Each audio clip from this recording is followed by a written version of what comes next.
Hello বন্ধুরা, নমস্কার। কে কেমন আছো? আজকের রান্নাঘরে আবার চলে এসেছি। আজকে আমি মোচা রান্না করব।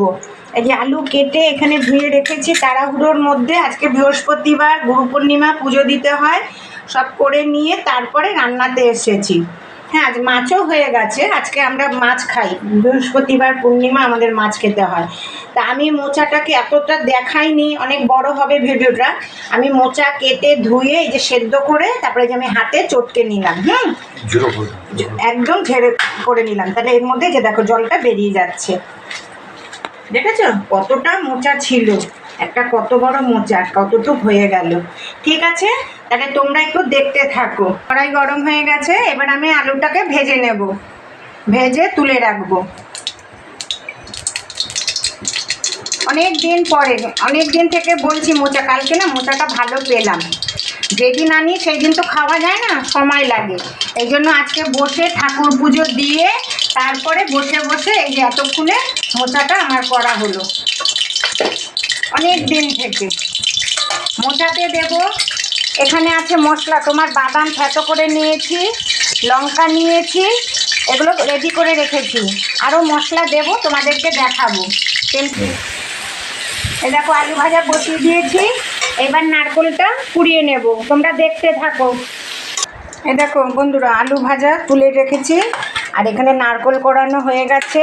আর এখানে আমার মশলা আছে জিরে লঙ্কা বাটা, আর বাদাম থেতো করে যে ছোটো ছোটো করে কেটে নিয়েছি। আর এখানে আছে তোমার পোস্ত, বাদাম, আর কী যেন বলে তিল, সাদা তিল বেটে নিয়েছি একসঙ্গে। হ্যাঁ, এবার তেলের মধ্যে আর একটু সর্ষের তেল দেব।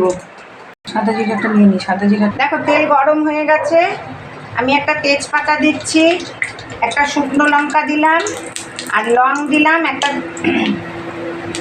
গরম মশলা দিলাম সব, আর এই সাদা জিরা দিয়ে দিচ্ছি।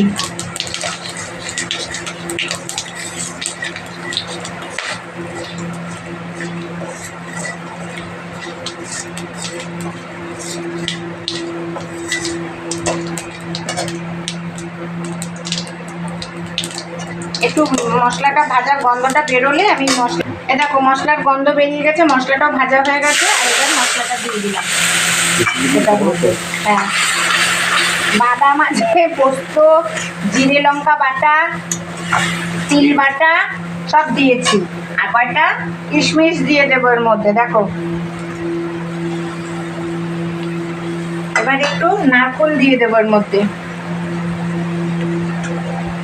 তুমি যত ভালো জিনিস দেবে তত ভালো রান্না হবে, মানে খেতে ভালো লাগবে। নিরামিষ তো এটা খুব ভালো লাগে। এবার আমি এটা দিয়ে দিচ্ছি। দেখো এবার এটা একটু হতে থাকুক, তোমরা দেখতে থাকো। দেখো মশলার বাটিটা ধোয়া, একটু জল দিয়ে দিলাম।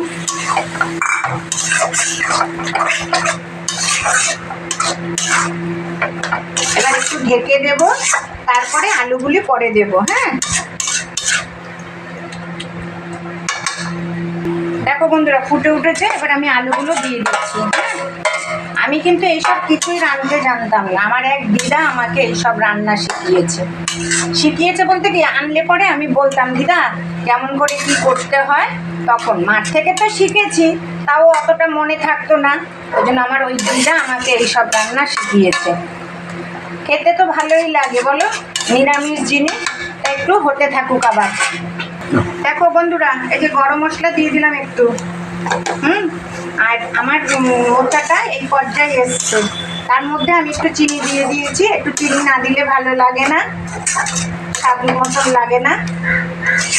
আমার বাবাও না খুব, মানে আমার মা চিনি দিত না, শাক রান্না করলে অল্প মিষ্টি দিতই না। আমার বাবা বলতো খালি মিষ্টি দেয় না, কি তরকারি রান্না করে এইরকম করতো। আমার কর্তাও সেই রকম হয়েছে, চিনি দাও, একটু মিষ্টি দাও। কিন্তু তারা কিন্তু বরিশাল, তারা কিন্তু ঝাল, হ্যাঁ কর্তা ঝাল খায়, প্রচুর ঝাল খায়।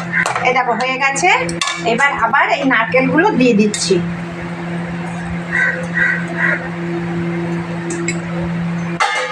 আমার তো এইসব হলে আর কিছু লাগে না, এগুলো তোমার কচুর তরকারি, কচুর এইসব বাটা এগুলো হলে আর কিচ্ছু লাগে না। এবার আমি একটু ঘি দেব।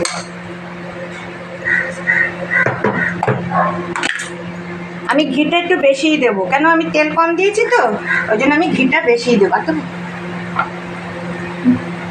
এই দেখো ঘিটা আমি বেশিই দিলাম।